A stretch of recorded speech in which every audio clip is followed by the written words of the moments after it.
can tell you. So I'm just gonna hang out for just one more moment, or 1 minute, because you know we work on African time here. African time is very different to the rest of the world. I don't know. I think WA. Do you know that WA stands for wait a while? So you know, that's definitely the way things roll here. Definitely the way things roll here. So, oh dear, Ruben fell out. Ruben fell out. Oh gosh. Yeah, so I think with the internet situation, people sometimes drop in and out of the session. So, okay. I see somebody else is in the waiting room. So I think what I'll do is I'm going to kick off, and we'll just add people as we go along, as they enter, because I want to be conscious of time. So welcome everybody to our lunchtime session, Lunch with Karen Livey. Karen is a long-standing supporter and friend of SAPIX. And I'm sure that many of you that have been to the SAPIX conference will know Karen at some point has attended a presentation or a workshop with her. That is for all our long-standing people. So today, Karen's going to talk about how to create psychological safety for remote supply chain teams.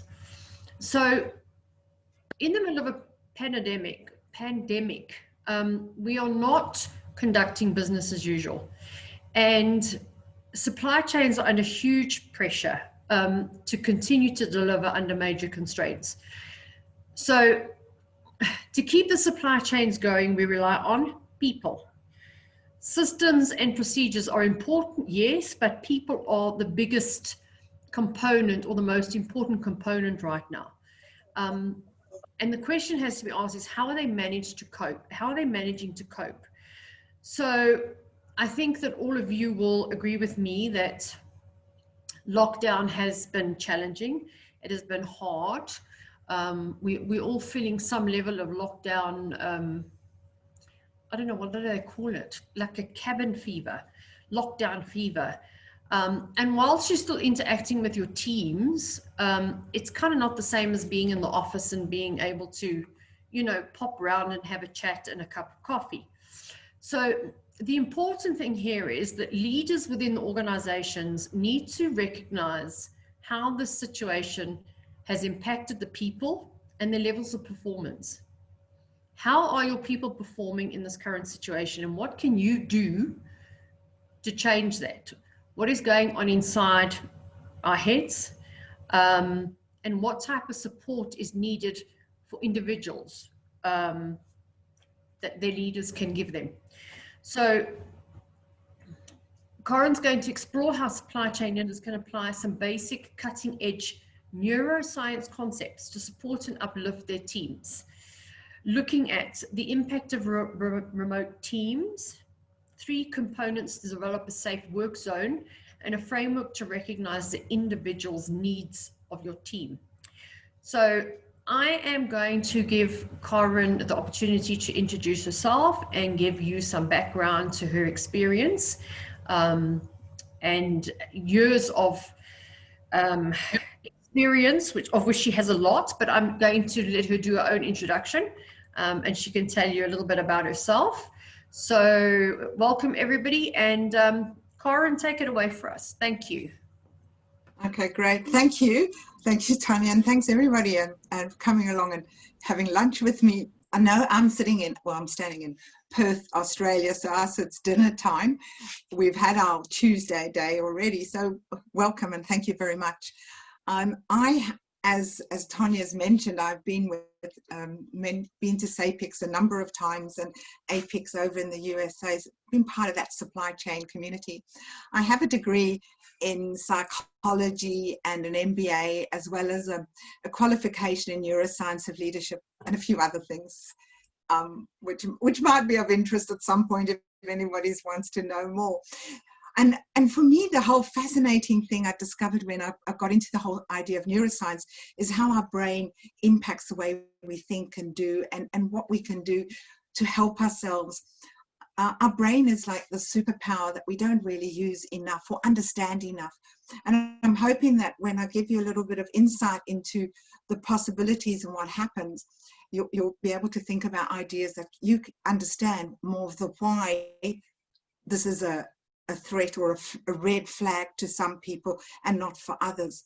When we're in a leadership space, we sometimes don't realize how our performance impacts others. And this is one of the things we need to recognize right up front. And as Tanya has so clearly said to us, is that I think in this pandemic, we've all realized how important supply chain is to us. We've gone online. There was an article in today's newspaper in Perth, and it talked about a retail outlet called JB Hi-Fi, and they do computers, they do videos, all sorts of TVs, all kinds of things. And they're giving everybody in their stores and everybody who works with them, warehousing, every single person, a bonus because they've done so well. They've gone online and everybody's come together, and they've done extremely well in this pandemic, because their supply chain, they managed to work, and everybody was in there and helping out. And that's the difference. So if this isn't happening, we have to look at the people, because the people are that critical element that makes the processes, the systems and everything flow. What we need to understand that it's, even though we are 21st century living, our brains are kind of operating in a very on version 1.0 in terms of our software. And we then find that what happens for us is that our brains are wired, and this is a hard wiring, to stay away from threat and to go towards reward. And for us, what is a threat? And if we go back in the old days when we were meandering around the savannah, the threat was very real. It could be a lion, it could be a hyena, whatever it was, that would have been a threat to our lives.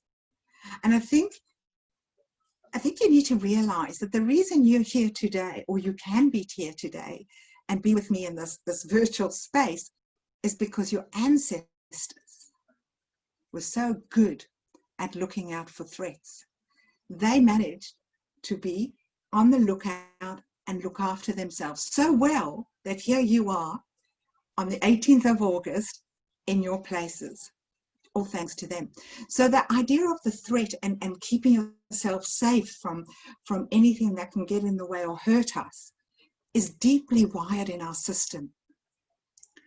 On the other side is we also look for reward. And what is reward? That differs for every single person. So when we think of the different things, you may think of different things that you like to do, and somebody might think it's a threat. For example, I don't know if anybody has done the bungee jumping or base jumping or anything like that. Some of us might go, oh, or jumping out of an aeroplane, any of those kind of things. You may see that as a threat to your safety and you won't do it. Or when we're looking at rewards, what is a great thing for you? Well, it might be dinner out, or it might be just being at home and watching a great movie. Everybody's really very, very different. And that's what we need to think of when we're looking at our people, is that what's a threat for you is not necessarily a threat for someone else. And we need to understand what are those in terms of this whole going away and working remotely. It becomes a lot more difficult. The threats are different. And in our 21st century world, our threats aren't a lion and they're not a hyena. They're very, very different. So when we look at going out and we've become remote and this whole lockdown thing, there's a lot of things that have happened because we have to be at home or away from everyone. And things that might have happened is, I think, is like reduced sharing. You're not going to bump into somebody in the tea room, have a cup of tea and a chat. It doesn't happen. If you want to share something, you have to make a concerted effort. So the chances of that happening are reduced. There's also, because we're not getting together and just happen to share ideas and think of things, I think we've become less creative in our thinking. When we work on our own and think on our own, we're limited by ourselves. When we work with other people, they bring in new ideas, and then our ideas start to change. And the other thing is, because we're far away, somebody might ask something, you might not get back straight away. It's not the same as walking up to someone at their desk and saying, excuse me, I have a question. And that question is answered. So we might put it into some messaging system. We might email it, anything. But it is one of those things that we need to understand, not so quick. We don't get those responses maybe when we want them in terms of looking after a team. So if I'm a remote, if my lead is somewhere else and I'm in a different place, all of a sudden there is this distance. The other thing to realize in terms of leadership and what's happening with teams that are all over the place and away from you, a leader has an impact. 70% of what a leader does impacts that person, that team. So if you're not there for that, and you're not listening, and you're not connecting and bringing everyone together in a way that works for everyone, the chances are your team is unhappy and not producing. And we can look at this with regards to psychological safety, because I'm looking at psychological safety because that is where our red flags come. That's where our threat is. If things aren't going well for us, we go bing, bing, bing, bing, bing, and it's a threat. And in neuroscience, we have 5 different social domains, which I will go into in a minute. But each of those social domains have a different level for us and what we would consider a threat. So if we're looking at it, if we're looking after a team and our team's confused because we're not able to share the information, the impact is pretty great because nobody's going anywhere. In fact, it's probably declining. If we're a little bit disconnected, we might be good in some things, not so good in other things, we'll just kind of, just on the surface. But when we start to connect and work with each other, things become a lot better. But obviously, really what we're looking for in terms of working in a team, whether we're remote or in the office, we're looking at collaboration. We're looking at being empowered. That is where the difference is. And when we're remote, the leader has to work a lot harder in bringing in collaboration or being able to empower people. And I think when it comes to that psychological safety, we need to think about how that happens and how that works for each individual person. And it's like I talk about how to create a safe zone. So a safe zone is where people want to work and where they feel they can. And when they start to feel that, we have trust. I trust you, you trust me. You trust me to do my work. You trust me to do it properly.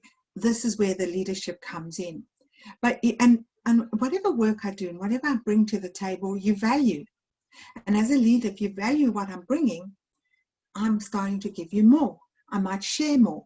So I might be a little bit more ready to come to you when I'm not quite got my idea fully fleshed out, but I want to share it because you value what I have to say and you support me in whatever happens. So when we're looking to create a safe work zone, particularly when we're working remotely, is how do you trust them to do the right thing?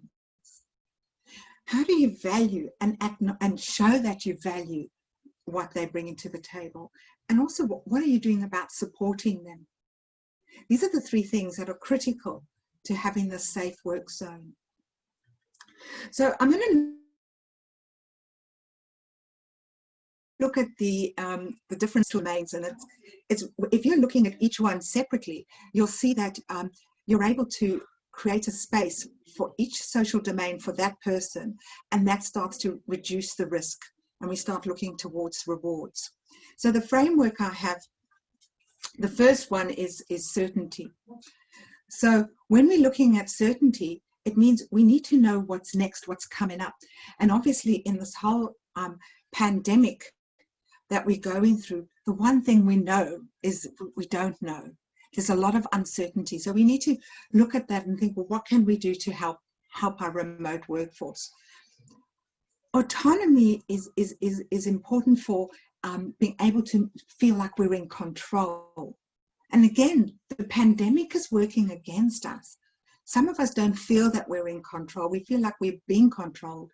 We don't know where we're going, which relates back to the certainty. And there's this whole thing where we have this disconnect, and that's relatedness. People like to connect. Our brains are wired to connect to people. We like to socialize. And all of a sudden, we're being told, hold off. Let's have social distancing. Social distancing doesn't work for our brains so well. When you're thinking about, I want to go in and say, hi, hello, how are you? Or give someone a big hug. All of a sudden, with social distancing, that's not allowed. The other thing in terms of remote working particularly is equity.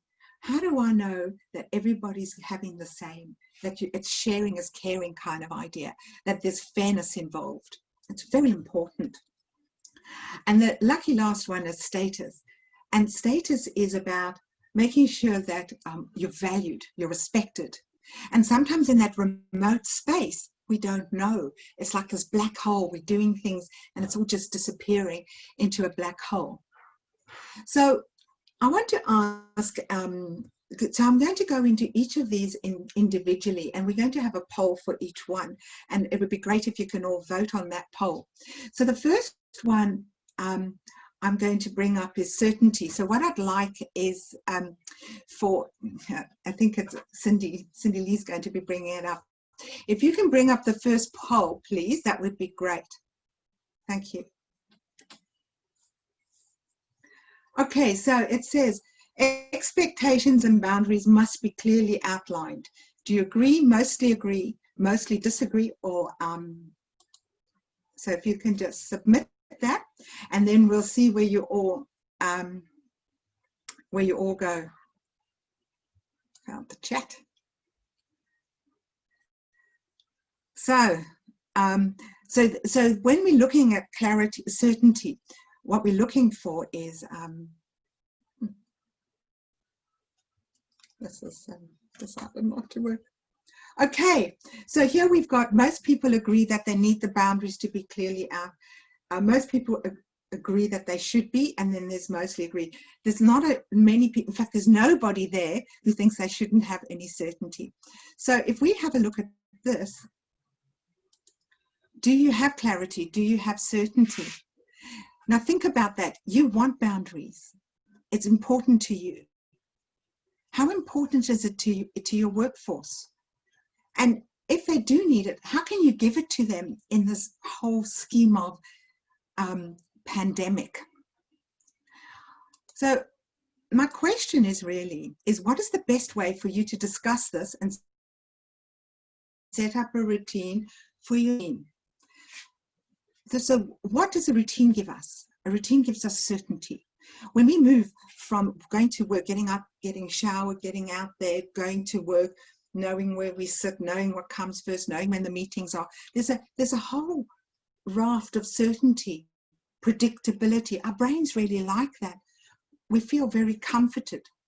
So thinking about your role with your team, what can you do to set up that routine? And how much routine does each person need? So if I said to you, I'm going to call you every day at 8 o'clock, we're going to have a meeting. Or if I said to you, the meeting will be any time between 8 and 8:30, I will just send you an email. Who wants what? Okay. So for some people, it's got to be 8 a.m. There's this thing between 8 and 8:30 just gives them angst. They start to worry. Can I go to and make myself a cup of tea? Do I have to just be here? There's a lot of angst going on. So that routine and that level of certainty is very, very different for everybody. I know some people, some friends of mine, they house sit. I don't know if they're still doing that, mind you. So they would go from, if you went away for 3 months or 6 months, they'd move into your house and stay there. And then when you came back, they'd move and find another house sit. And to me, I need certainty. I need to know where my house is. And that would be very difficult for me to deal with. In Perth, I don't know, there's probably in South Africa as well, where they have these smart buildings and anybody can sit anywhere because it doesn't matter. And you kind of have places where you can sit, but every night you pack up your desk and you put it away. And when you come the next morning, you may have to find a different place to sit. Now, for some people, that gives them angst. So when we're looking at our remote teams, people that are far away, that routine you had for going to work has been totally disrupted. So trying to give some routine back, whatever level you can do, is helpful. The one thing you can't say is when you'll get back to working in the office right now. So that's too far out there. Don't do that. Do things that are much closer. Get them to plan their day, their week, whatever it is. But that's what we're looking at for certainty.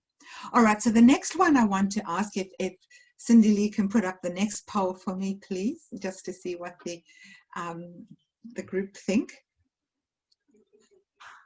All right, so this one says, my manager should check in with me frequently.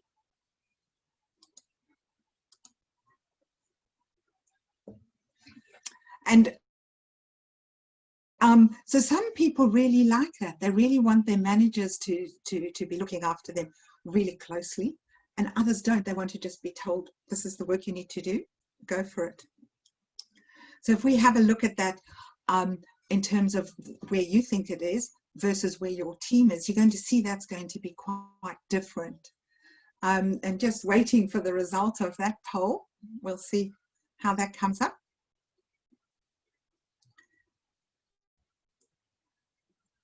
Okay, so we've got 17% saying they agree that they want to be checked on quite frequently, but most people, around about the 50%, said mostly agree. So they don't want too much. The question is, though, what is enough? And then on the other one, we've got 33% mostly disagree. There's nobody who disagrees totally, because one of the things, if nobody checks up on you at all, you're starting to think you've been forgotten about, you're not valued, and therefore you've got to find that balance. So again, it goes to, if you've got somebody who says agree, they want you to check on them frequently, the question then starts, what is frequently? Okay, so some people want more choice. They want to be able to say, this is my day, I will arrange it in this way. But for others, they really want you to make sure that they're going through everything, and it's very, very different. So when we think about our team, what can you do to manage their overall work patterns or not? Is it important for you to say, I want you to do this first, second, and third? Do they need you to say that? Or would they rather say, this is everything you need to do today, I will check on you at lunchtime? How much control or management you need is very different from person to person. And for some people, working remotely is a lot tougher than for others. So there's those people who really, the extroverts of the world, they really love going out and seeing people, going to work. It's part of the fun of the day. And if they're not getting that, not being checked on, they might think they've been left alone and forgotten, as I said. So when you're looking at that, you need to know what each person, each and every single person in your team, how they need and how much they need and what's good for you. It's that balance of, I need to know what they're up to without looking over their shoulder all the time. Some people don't want you to look over their shoulder all the time. And if you are, that's where we can have a little bit of trouble, and then you have threat. They keep wondering, they keep asking me, have I done it yet? Have I done it yet? They see that as a threat. They're not happy. Okay, what is the reward? Think about it. If you finish your work early, you can leave your office space at home early. I just need you to make sure you've finished all of this. That's maybe what someone needs. Or you can say, let me know when you've finished, give me a call. We'll have a roundup for the day and I'm good for you to go. So knowing that level of what needs to happen is very, very important. And it's different for me and it is different for somebody else. And I think sometimes we forget that what I see and what I need is totally different what somebody else sees and needs. And perhaps for some people, if they're living on their own versus living in a family, the level of autonomy is very, very different. So think about what kind of controls you need to put in place that helps your person, that team member, rather than always thinking about what you would want for yourself. Sometimes you need to let some of it go.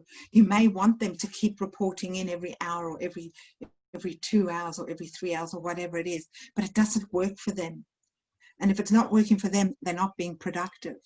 And if they're not being productive, nothing is going anywhere you want it to go. So I think that's very important.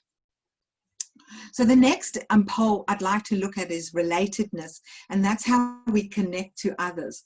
So if Cindy Lee can just pop that up for me, that would be awesome. Thanks.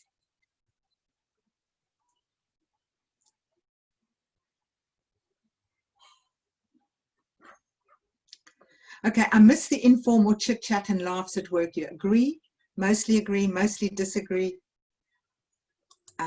disagree. And as I said to you, that some people when they're when they're at work, the extroverts, they love going to work. They love to be part of that bigger group.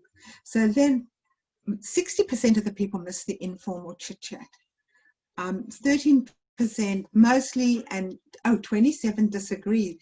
So about a quarter of the people here today are happy to not have to have chit chat. Okay, so if you don't want chit chat, where does that put it? So where does that put you in terms of connection? So if you're the leader and I like the informal chit chat, what can you do? How do we bring that in? We'll go through afterwards, say, with some ideas that hopefully will come from everybody here. So if you want a person to feel like they belong to the team and that informal chit chat is important to them, well, how do we introduce that? Do we have a Friday night Zoom drinks night? Bring your own little drink, sit down, and let's have a chit chat about not a lot. Or do we start Monday morning with how was your weekend? Everybody, and do 10, 15 minutes of informal stuff before we get down to the business of working. What can you do that works for them and for you? It's feeling that connection. And for some people, it's a really, really big drain, and it's very stressful not having that direct connection, that real live connection at work. Because for some, work is like the most important thing. For others, it just fits into your whole life. So you need to also know that. How important is it that they connect? And what do they need to share? So you need to be making sure that you have all of these things, that they feel that they are really in the team and belong to the team. I think the next one, which is on equity, so Cindy Lee, if you can pop that one poll up, that would be great. Thanks. Okay, so I missed the informal. Oh, that's the relatedness. Well, we want the next one. I need a new apprentice. Thanks, Cindy Lee. You're being awesome. So, all right. Everyone should strictly follow work policies. Agree, mostly agree, mostly disagree, and disagree. So I find this actually quite fascinating, and I realize like some people really need everybody to follow everything to the letter, and in some ways that's very important, but there are others who feel that they're just guidelines and things. So when we look at equity or fairness, this is one of the things why people go on strike and things. Fairness is a major red flag when we think that some people get more than and some people get less than. And then we stand up and we say, that's no good. And we want to be beating up on them. So let's see what the results of the poll are, coming in soon, I hope. Here we go. So we've got 54% said mostly, so 54% actually agree, and 23% mostly agree and mostly disagree, which is really fascinating, isn't it? Because I'd love to have a conversation with the people who mostly disagree, only because it's like strictly was the word, wasn't it? That was the operative word there. Are you going to follow everything to the letter? And sometimes that restricts us and constrains us and doesn't allow us to do everything we can do or should do in certain aspects. So thinking about that, when we're doing the remote teams, what do you think is, oh, you can't see, Ruben says, can't see the results, Cindy Lee. Not sure. Oh, do they not pop up on everybody's screen? Okay, there you go. Ruben, can you see them now? Okay. Thanks. Yes. Okay, great. Thank you for letting us know. So what I wanted to say is this, is that in a remote workforce, what do you think is going to happen? Really difficult for you to make sure everything's sort of fair and equitable for everybody. And one thing I must say is that fairness and being equitable isn't about being the same. You can't be the same towards this person and that person. Their needs are very different. And the only way we know, and the only way we can tell for sure, is if anybody's thinks you're unfair, is to actually ask. Because what you think is fair, they might not think is fair at all. So that idea of sharing across a remote group, my big question then is to you guys is, how do you ensure transparency across the whole team?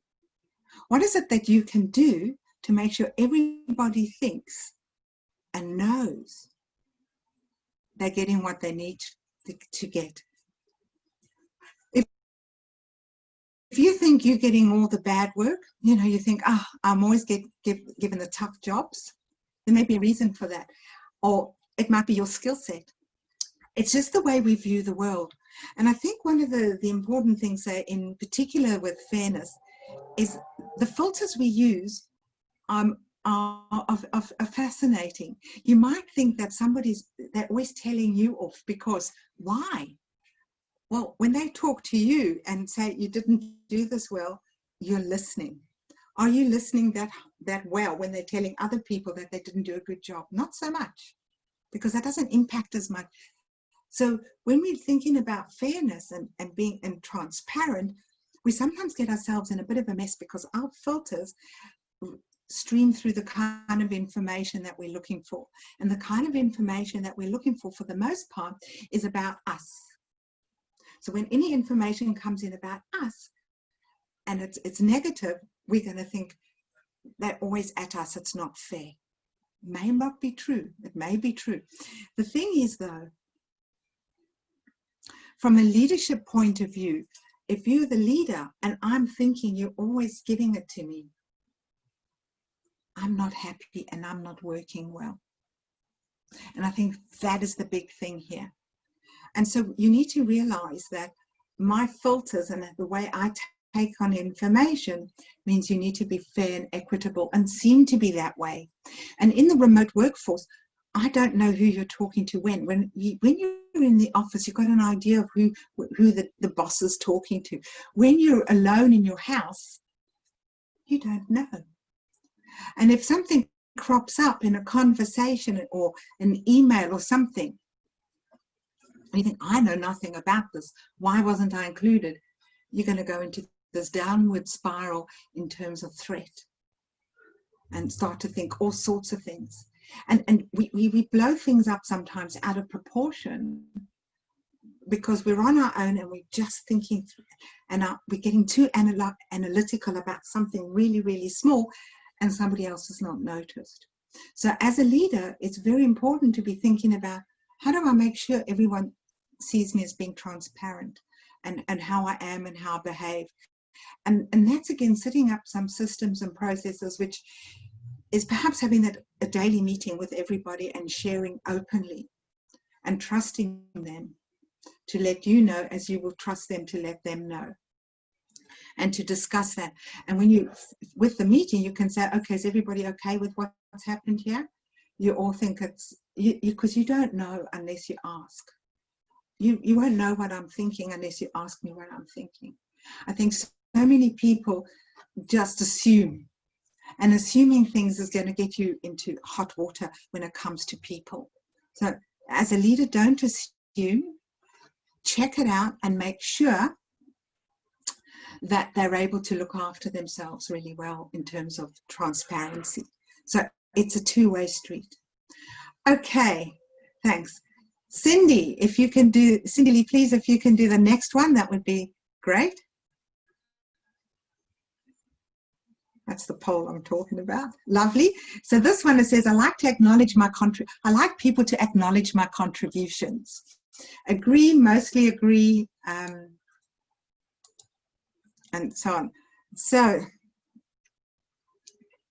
all right, so we're waiting for the results, but this is to do with status. Now, for some people, they want everyone to know how well they're doing, and they want to feel that they're doing well. They want to be acknowledged.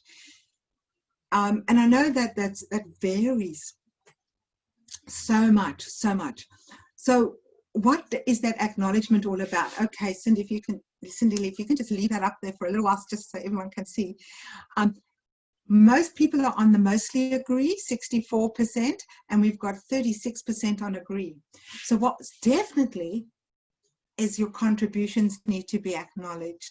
Absolutely need to be acknowledged. We need to recognize that and make sure everybody's contributions are being acknowledged, however that is.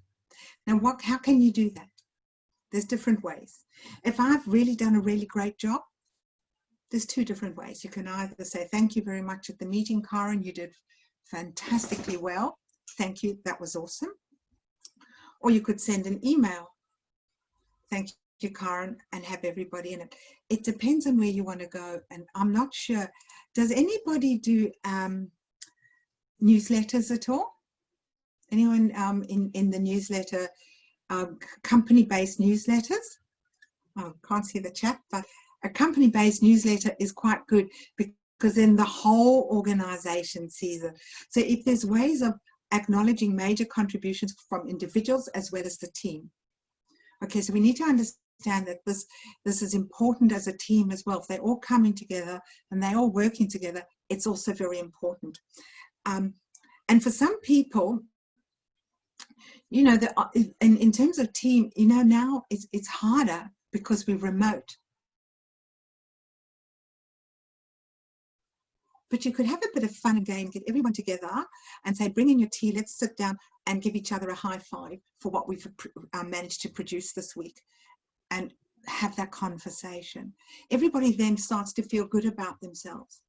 And what's really interesting and something to take on board is that the better you feel about yourself, the better able you are to work and produce and do what needs to be done. When we start going and we're starting to feel like we're in a threat state and there's a red flag and we're worried and we're bothered, our emotions are really high. And when we're in a highly emotive situation, what happens is that we can't think straight. Our executive center, our brain, you know, our prefrontal cortex isn't working well, because all the blood is going everywhere else for us to have that angst, to have that worry, to have that stress. And the more we have it, the less able we are to do what needs to be done. And there's a whole lot of things that take you down this downward spiral again. So before I sort of start moving into just the sort of final section here, I'd just like to hear back, and you can type in the chat if you like, and I know Tanya and Cindy Lee will hopefully keep an eye on it. But having shown that we've got certainty, autonomy, relatedness, equity, and status, all 5 of those things, as far as you're aware, what do you think is your number one hot red flag where you feel that, oh, I'm struggling with this particular one in your current situation?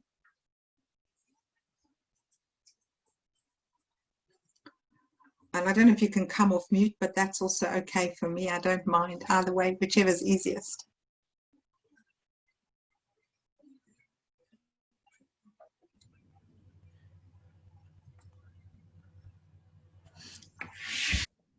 Everybody's very quiet. They are very quiet. So I'm just wondering, because I know with the pandemic on, certainty is a big deal because you don't have any certainty.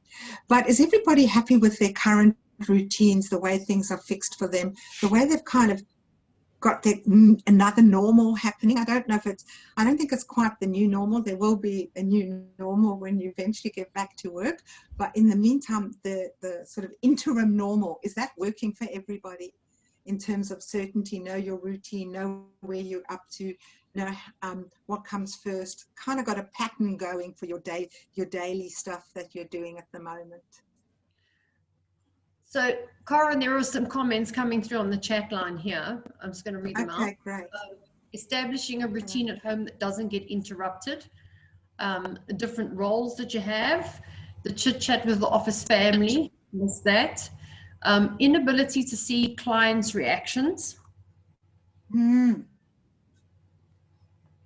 interesting comments. Anybody else want to add to that? Yeah, so I think it's one of those things that if we're, especially those of your team that are sort of front facing, that are having to deal with clients and customers and suppliers, making sure that they're in a good space as well makes a big difference, because the kind of energy you bring to that phone call or whatever it is will impact your business really greatly. I've got, so yeah, any other comments before I carry on? There's nothing in the chat. Anybody with a question? No? Okay, I'm doing an excellent job. I always think that's a good reason. Yeah, I don't know. You see just how I reframe it.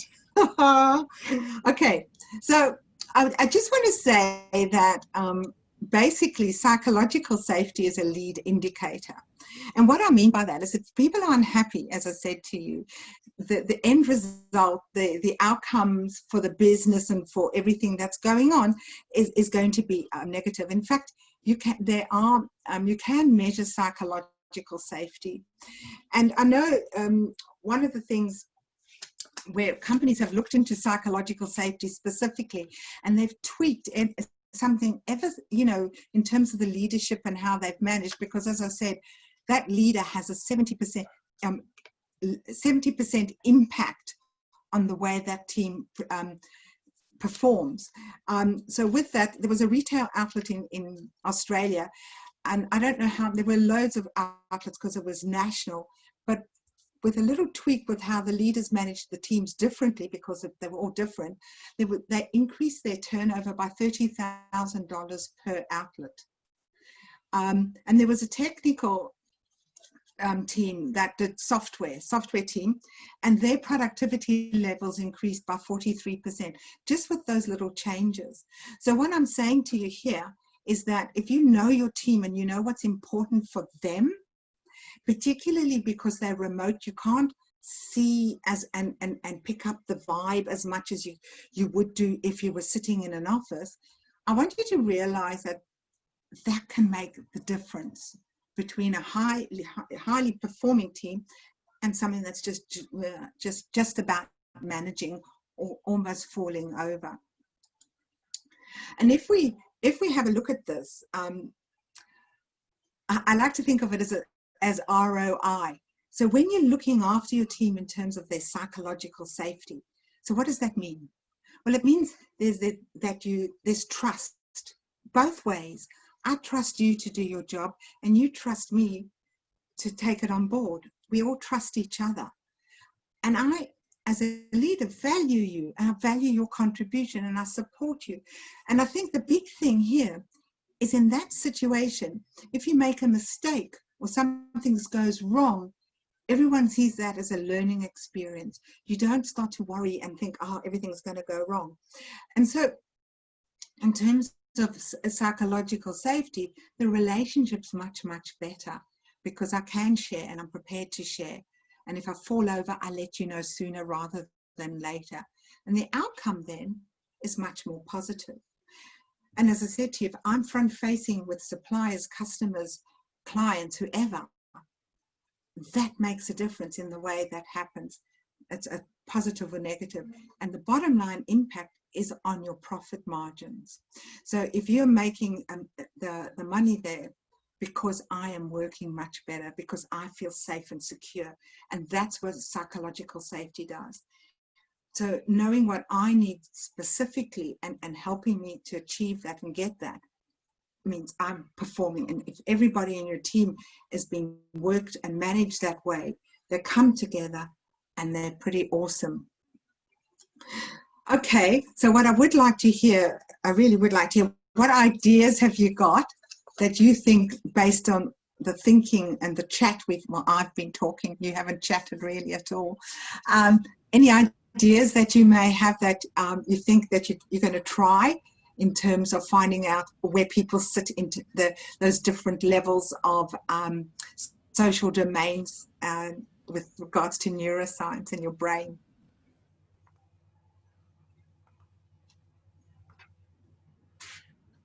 Oh, come on, guys. I know it's lunchtime, but we're not in the graveyard. Oh, it's lunchtime. Yes. There's nobody going to try anything.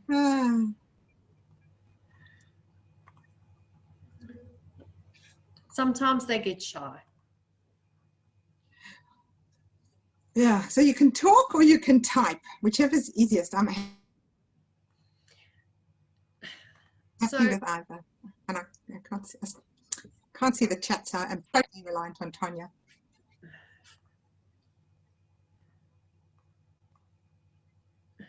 Ruben's asking if you could just summarize your last point again, please.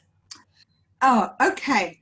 So Ruben, what I'm saying is that if everybody's feeling in a good space with regards, we call it psychological safety, and that means that I'm able to share openly anything, and I trust, and I know I'll be supported. That is a good relationship to have. And the outcome because of that is a positive one. But the impact happens on your bottom line. So the impact is, if you look at dollars and rands and cents, you will see that that is where the improvement comes. Because if I'm performing better and I'm in a better space, that energy goes out, and I work harder, I work better.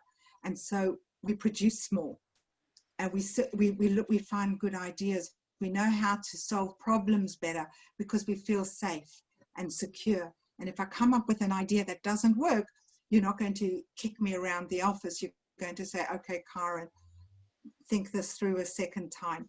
So it's that happy place where it's safe because there's trust, there's value, and there's support. So the outcome's positive. Therefore, the bottom line is a better turnover, better profit, and so on. So that's your impact is on your bottom line. Is that clear enough, Ruben?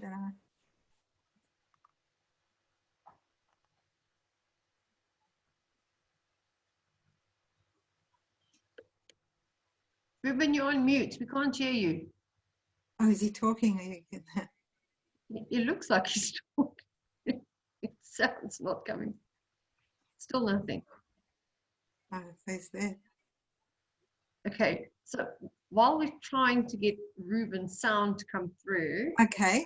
What else have we got? Tony made the point of that you shouldn't be afraid to ask, how did I do? Liesel's commented about gaming is a great way to get the team involved. Something linked to sales targets, but must be relevant and fun. You know, that gets people engaged. And Ruben, are we still struggling here with your sound? Okay. I think it is important to be able to ask, how did I do? And I think sometimes people don't want to ask that because they're too scared. And I think when you're in a great environment in terms of the psychological safety, when you have that safe zone, you're okay to ask that question because you know you'll get valid feedback. So we don't want to ask if we think we're going to get beaten up. And I think there are too many people that that can demean us, and that's our status going down the toilet. So in other words, I said, that was the stupidest thing I've ever seen anybody ever do. Oh, that is such rubbish. Those things, you know, nobody's going to stand up and share or ask, how did I do, when those kind of comments come back at you. And I think that's like a status. And then if someone heard that, they might see that's not fair, and then they have a red flag come up. So how you are with your team and how your team is with you. So as a leader, you putting it out there, and it's very important that you're role modeling the way you want everybody to be. So if you're different with different people will, you know, in a way that makes it unfair, people will pick that up and they won't want to share. Yep. You need to be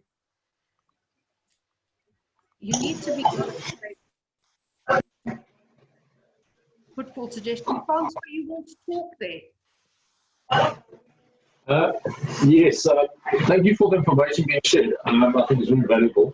Something I would like to find out is what would be the easiest way and how can you approach determining so the questions that you've asked in the poll, and obviously some people react to certain scenarios differently, and you know, some enjoy feedback, some like having somebody look over the shoulder, some people don't.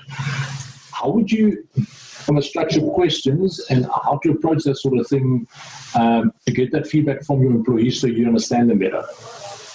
So you know which employees do you need to check out, which employees, you know, you can give them a task and you can follow up a week later, and you know. Yeah. Okay. I think you're asking. I think it's basically, Ruben, it's going to be a one-on-one conversation, and I know in this sort of remote world, it is about maybe having a one-on-one Zoom with them so you can see each other and ask the questions. I think it's important for us to know what you want, that they know what you want from them, and you know what they want from you. And you can have a little list of questions. Actually, I've got something I put together called the voice. Do you have a voice in the workplace? Which I suppose if you worked your way through it and asked those questions, gives you an idea of if that person feels as if they're well looked after. So it is having a one-on-one conversation. If you did it in a group, people may not share. So it's being maybe saying, look, you know, I want to support you in a way that you want to be supported. So you put it out there first and say, right, how often do you want me to call in? You ask the question.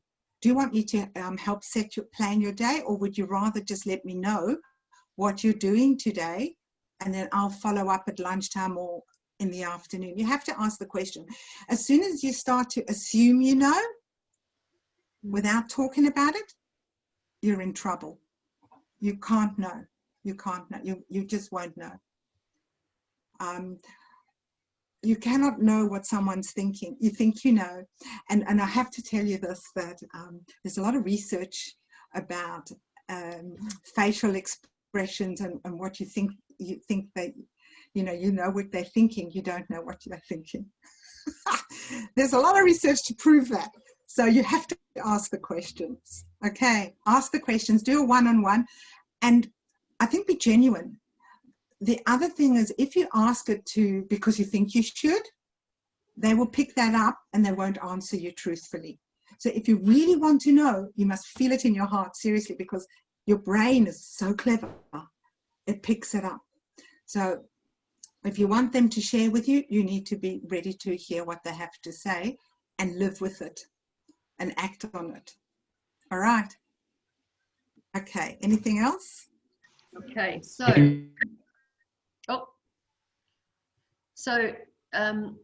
Ruben was trying to say that what they've put in place is to create regular team meetings to share with each other. So there's a few children that come and say hello, and they get to meet the dogs and the cats and the family.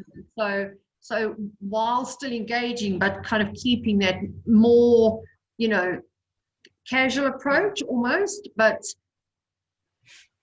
getting to share with each other. And here's a good one for you. Is Donald Trump a good example of how not to manage a team? He's a first-class example. I've got to say, I seriously don't know how he gets away with what he gets away with. And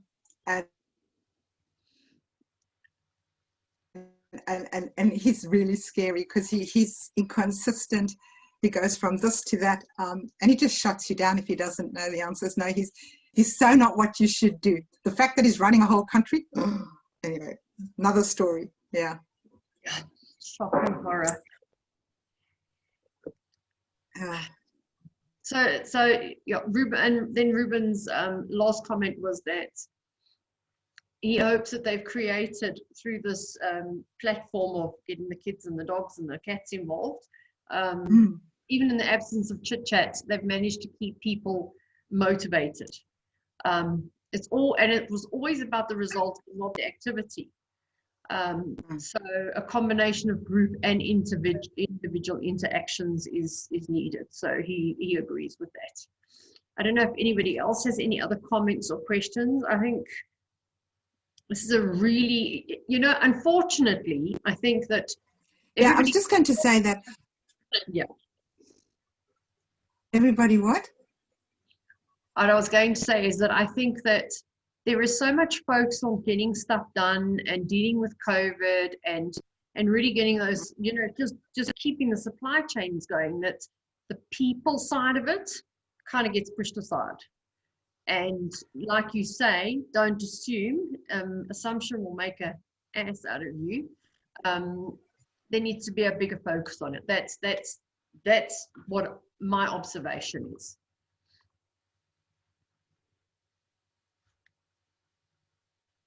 Yeah, and I think supply chain is really one of those really critical elements in the whole pandemic world.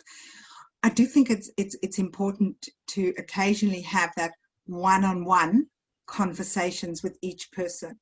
Take the time out, and then to have the informal chit chat, like, what has your dog done today? Let's see your dog. I think that's important. The other thing, but to be mindful of that, some people might not want to do that. So just knowing, it's not compulsory, but it's lovely to see. What book are you reading? It doesn't matter what it is. It's just making sure you connect in a way that's appropriate for that person. No, agreed. Does anybody else have any other questions or anything for Karen while she's still on the line? Yeah, still here. Liesl says thank you for a great session. Thank you, Liesl. Nice to see you soon, maybe. Shana says no thanks. It was great. Thank you. So if there aren't any more questions, we'll wrap up the session. The session will be shared as usual via our YouTube channel, and the slides will be made available, and we will include Karen's details so that if you've got any questions, you can reach out to her, drop her a note. I hope that the session was valuable to all of you. I think it definitely gives us all food for thought about managing teams and managing yourself individually as well, and what you should do, what to expect, and how to engage with your employer. So thank you all for being here this afternoon. Karen, thank you so much for joining us. I know the time difference is a slight bit of a challenge for you, but all right. It's all good. We really, really appreciate you joining us and having us for the session this afternoon. So we would just like to say thank you. Cheers, everybody. You're so welcome. At the next session. Thank you, Karen. We really appreciate it. Thank you. Thank you, Karen. I know, it's great. Thank you. Thanks, Karen. Thank you. Have a lovely day, everybody. Yeah. Okay, bye. Thank you, Karen. Bye-bye.